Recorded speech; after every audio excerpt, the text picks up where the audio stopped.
Hi, my name is Father Mike Schmitz, and you're listening to the Bible in a Year podcast, where we encounter God's voice and live life through the lens of Scripture. The Bible in a Year podcast is brought to you by Ascension. Using the Great Adventure Bible timeline, we'll read all the way from Genesis to Revelation, discovering how the story of salvation unfolds and how we fit into that story today. It is day 321. We're reading the last few words of Luke's Gospel, but do not fret because the Acts of the Apostles is also the extension of Luke's Gospel, basically.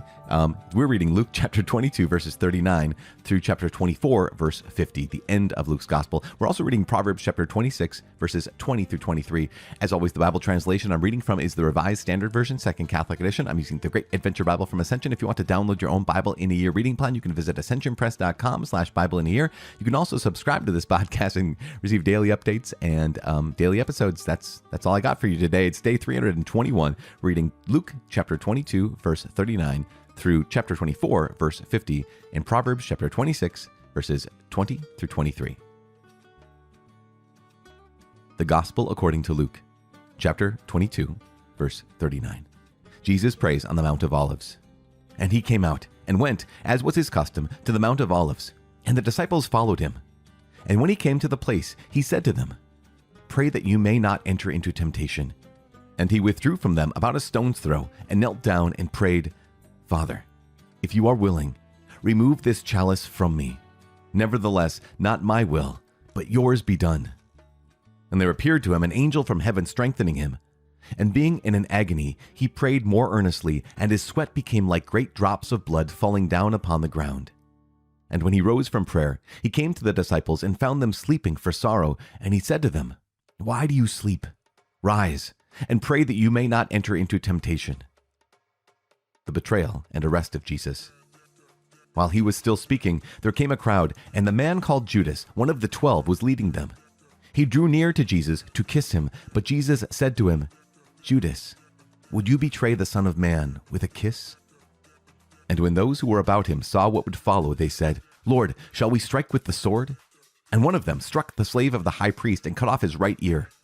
But Jesus said, "No more of this." And he touched his ear and healed him.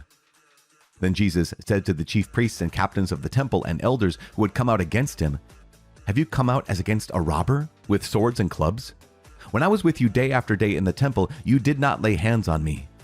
But this is your hour and the power of darkness." Peter denies Jesus. Then they seized him and led him away, bringing him into the high priest's house.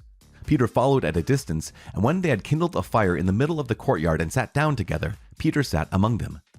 Then a maid, seeing him as he sat in the light and gazing at him, said, "This man also was with him." But he denied it, saying, "Woman, I do not know him." And a little later, someone else saw him and said, "You also are one of them." But Peter said, "Man, I am not." And after an interval of about an hour, still another insisted, saying, "Certainly, this man also was with him, for he is a Galilean." But Peter said, "Man, I do not know what you are saying." And immediately, while he was still speaking, the cock crowed. And the Lord turned and looked at Peter. And Peter remembered the word of the Lord, how he had said to him, "Before the cock crows today, you will deny me 3 times." And he went out and wept bitterly. The mocking and beating of Jesus. Now the men who were holding Jesus mocked him and beat him. They also blindfolded him and asked him, "Prophesy, who is it that struck you?" And they spoke many other words against him, reviling him. Jesus before the council. When day came, the assembly of the elders of the people gathered together, both chief priests and scribes, and they led him away to their council, and they said, "If you are the Christ, tell us." But he said to them, "If I tell you, you will not believe. And if I ask you, you will not answer. But from now on, the Son of Man shall be seated at the right hand of the power of God." And they all said, "Are you the Son of God then?" And he said to them, "You say that I am." And they said, "What further testimony do we need? We have heard it ourselves from his own lips." Chapter 23. Jesus before Pilate. Then the whole company of them arose and brought him before Pilate. And they began to accuse him, saying, "We found this man perverting our nation and forbidding us to give tribute to Caesar, and saying that he himself is Christ a king." And Pilate asked him, "Are you the king of the Jews?" And he answered him, "You have said so." And Pilate said to the chief priests and the multitudes, "I find no crime in this man." But they were urgent, saying, "He stirs up the people, teaching throughout all Judea, from Galilee even to this place." Jesus before Herod.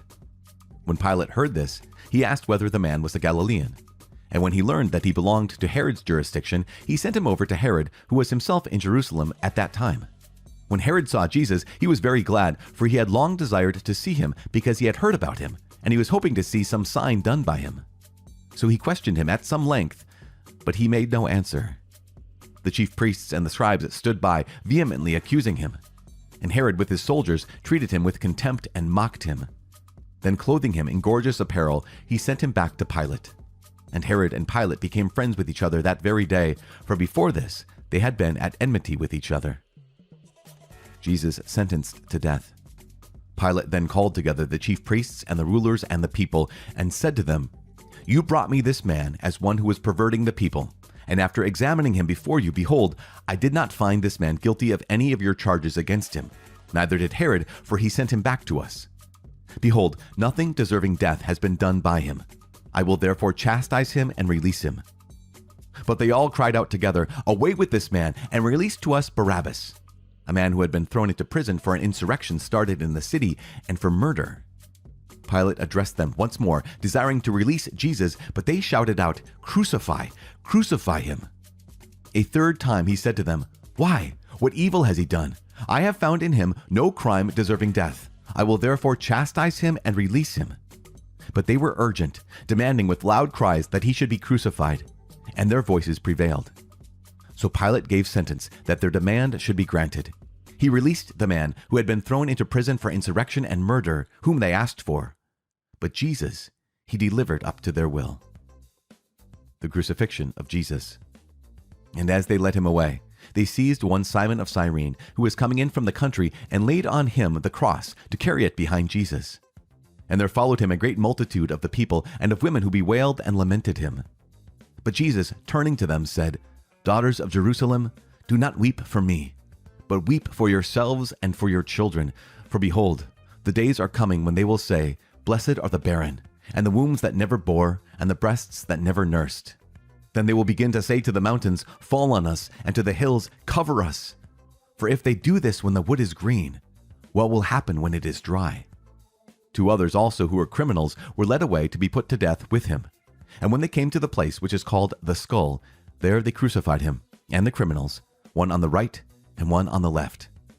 And Jesus said, "Father, forgive them, for they know not what they do." And they cast lots to